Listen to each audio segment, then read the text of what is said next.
Next we have Pajouhesh, and Kia, I think the one thing I do need to tell you about him is that very recently he took out the very prestigious Telstra Medium and Overall Business Awards. So anybody who says that dentistry has no future and that things are grim only needs to look at a person who has made an absolute success of dentistry and dental practice, not only for himself, but for about 45 employees in practice. Kia, a pleasure to have you here today. And you should be thinking about, Kia, you've managed to make a significant success of dental practice. What are your thoughts on this area of commercial and professional? Is it separate and business, or is it really just an interface that you need to learn to negotiate? Thanks, Jerry. Before I answer that question, if I may I've had a burning desire to comment on some of the comments that have been made through. Sure. I would like to say that it is our reality. It is our reality that dentists are coming out in their hundreds. It is a reality that government policy is not driven by necessarily quality of dentistry. It's not driven by the wages and structures that dentists have to work under. It's driven by very, very strong lobby groups. Lobby groups such as the Health Fund lobby group. Now, health funds want more dentists. It's as simple as that. More dentists means lower fees and a better ability for health funds to get to where they want to, which is a concept known as managed care. Any of you that don't know what managed care is, go out there and find a definition. Managed care is the absolute evil that we have to fight. The only lobby group that can go up against the lobby group of the health funds is the ADA.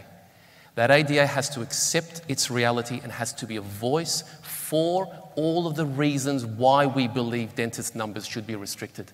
It's not a good enough reason to say he's not going to earn 400, he's only going to earn 100. No one really cares. They're not going to feel sorry for us on that. The only argument we can have is public health. We have to show the government and other lobby groups that the increasing of dentists will deprive the country of good public health. That is our argument. Now, in terms of the question you've asked about commercialism versus professionalism, we have to go back to understanding this notion of corporate dentistry. I have to say I found it very, very interesting that when I received the invitation to come here and be a panel speaker, I noticed that myself and John Kozanoskis were referred to as corporate dentists. I think we have to get the definition of corporate dentistry right in our minds. I can speak for John here, I hope I can at this moment, and say John and I are the furthest things from corporate dentists. We are clinicians and we're clinical dentists. We have a clinical model. We don't have lawyers and accountants running our businesses through measurements called KPIs. We run clinical practices that are geared towards making clinicians happy and comfortable to work in that environment in exactly the scope of dentistry they wish to do. So therefore, in answering your question of what I believe is a potential future to go up against the corporate model is a clinical model, but a clinical model that is based in safety in numbers and strength in numbers. There is a clinical model with numbers, then there is a corporate model. The face of corporate dentistry, and I brought this here with me, this is the face of corporate dentistry. It's someone who is not a dentist. And so we have to be very clear about who is corporate dentistry. Now, I'm not saying that face is the face of evil. Don't get me wrong at all.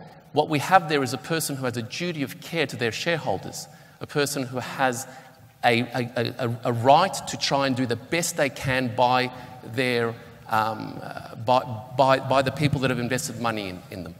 But let's be very clear on who is corporate, who is clinical, and let's be very clear about what we as clinicians need to do to the corporate model to make sure that it does not totally overtake the clinical model. Okay, you and me. Kia, you had comment on that, and I'd like to hear what you have to say. My comments are around the two issues that I foresee as the greatest issues with the preferred provider schemes and how I believe it's going to pan out over the next 5 to 10 years. The first substantial problem that we have with the preferred provider scheme is the fact that the preferred providers have the ability and are now beginning to use the ability to close their books. That is a very, very big problem for every clinician in this country because Once they gain enough clout that they can close their books and they can turn around to one person and say, you're allowed to be preferred, but you are not allowed to be preferred, that is the beginning of the end for our industry as we know it.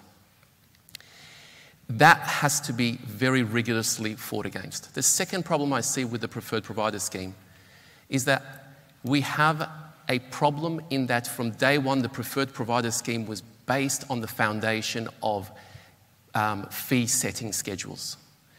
In an industry where overheads in my career have gone from 45% to 70% for the average practice, those fee schedules have moved very, very little. What has therefore happened is that it has forced the people that are willing to become preferred providers in the majority. Now, I'm not saying every preferred provider, but in the majority, it has forced them to do what is known as over-servicing. Over-servicing by way of item numbers. Only yesterday, I had a dental hygienist in my room for an interview saying, Kia, is it a problem that I'm putting an 012 down for every patient when the dentist never comes in? Is it a problem that I'm putting an 061 photographic records when I'm not taking any? Is it a problem that I'm doing study models every time we do a crown prep? And these are the problems that we face within the provider scheme, whereby the bulk of the preferred providers are utilising over-servicing in order to make ends meet, in order to justify the KPIs they need to meet. The problem, however, is that the health funds are willing at this stage now to turn a blind eye to that.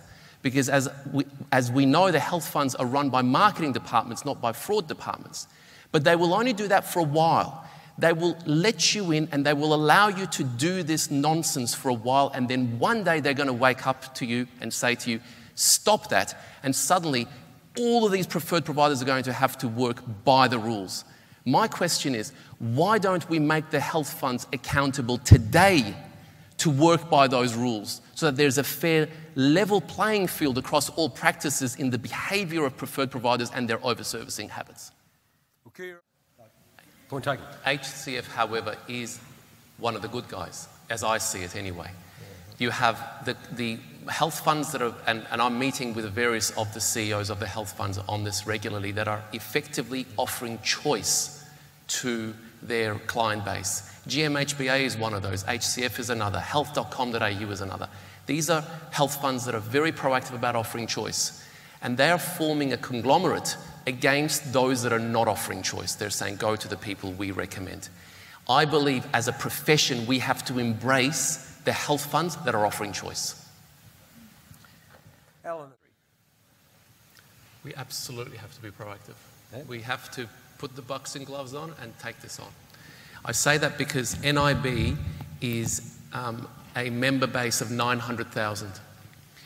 If the spark catches on and a Medibank Private or a Bupa catches on with this, with their member bases of 5-6 million plus, you can almost shut the gate.